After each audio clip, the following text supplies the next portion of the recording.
Keguguran tentunya merupakan salah satu hal yang dapat menimbulkan duka yang mendalam, apalagi jika kehamilannya sudah dinanti-nanti. Nah, benar nggak sih kalau keguguran itu gara-gara ibunya kecapean? Yuk simak 6 faktor penyebab keguguran dalam video kali ini.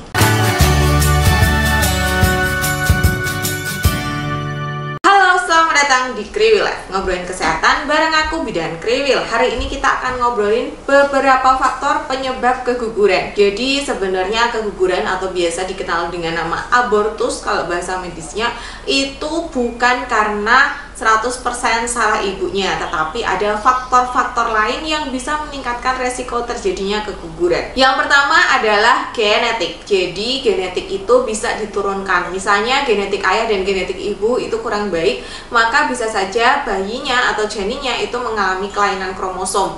Nah, tentu saja kalau mengalami kelainan kromosom, maka resiko keguguran menjadi lebih tinggi. Bisa juga kalau misalnya sel telur dan sel spermanya tidak dalam kondisi yang optimal, sehingga pembuahannya pun tidak optimal, sehingga akhirnya terjadi keguguran. Itulah mengapa penting sekali bagi calon ibu dan calon ayah untuk menerapkan gaya hidup sehat, sehingga harapannya sel telur dan sel spermanya itu nanti bagus, sehingga pembuahannya optimal. Dan itulah kenapa pernikahan saudara juga tidak disarankan, karena memang kalau kita menikah dengan orang yang masih punya hubungan darah dengan kita, itu resiko janinnya mengalami kelainan kromosom itu lebih besar. Yang kedua adalah kalau misalnya ada infeksi. Jadi misalnya ibu ketika hamil mengalami infeksi, maka tentu saja ini dapat meningkatkan resiko terjadinya keguguran. Misalnya kalau ibunya mengalami tukso atau rubella, nah infeksi tersebut dapat mempengaruhi kehamilan. Yang nomor 3 adalah struktur fisik. Jadi kalau misalnya kondisi fisik terutama rahim atau alat-alat reproduksi ibu itu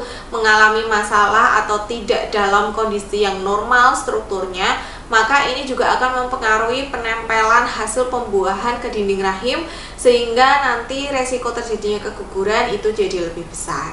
Faktor yang selanjutnya adalah lingkungan. Jadi misalnya ibu tinggal di lingkungan yang memang penuh paparan zat-zat negatif gitu ya, jadi lingkungannya tercemar polusi, misalnya tinggalnya di dekat pabrik, atau misalnya serumah dengan perokok aktif. Nah, itu bisa saja membuat resiko keguguran itu menjadi lebih tinggi.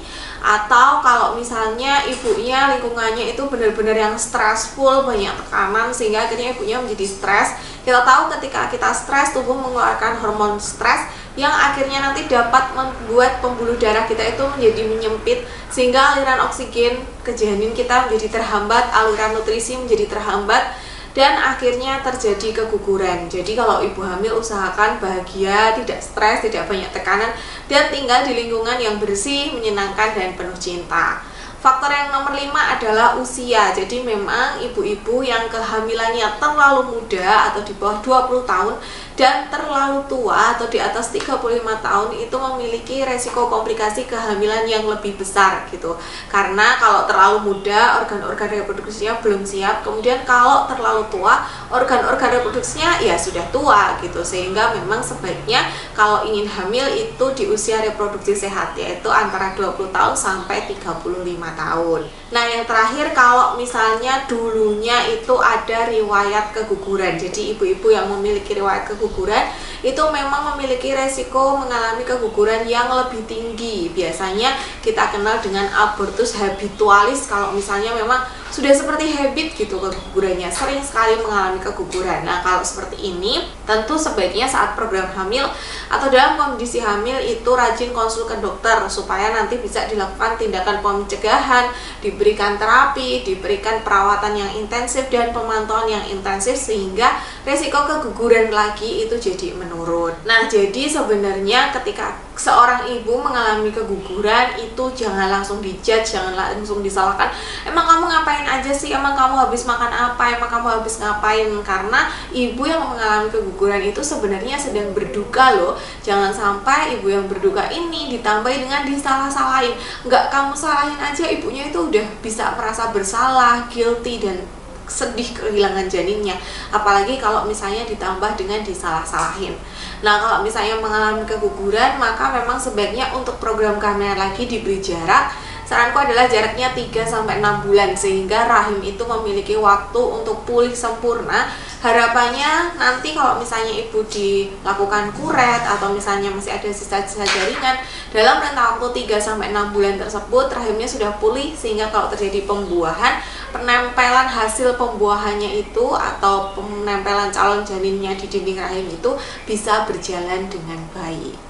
Nah, itu tadi 6 faktor yang meningkatkan resiko terjadinya keguguran. Semoga cukup jelas, semoga bermanfaat, dan buat ibu-ibu yang pernah mengalami keguguran atau sedang mengalami keguguran, aku turut berduka dan semoga lekas pulih baik itu fisik maupun mentalnya. Dan kalau misalnya sedang berencana untuk program hamil lagi, semoga lekas berhasil program kehamilannya, sehat nanti hamilnya sampai melahirkan nanti.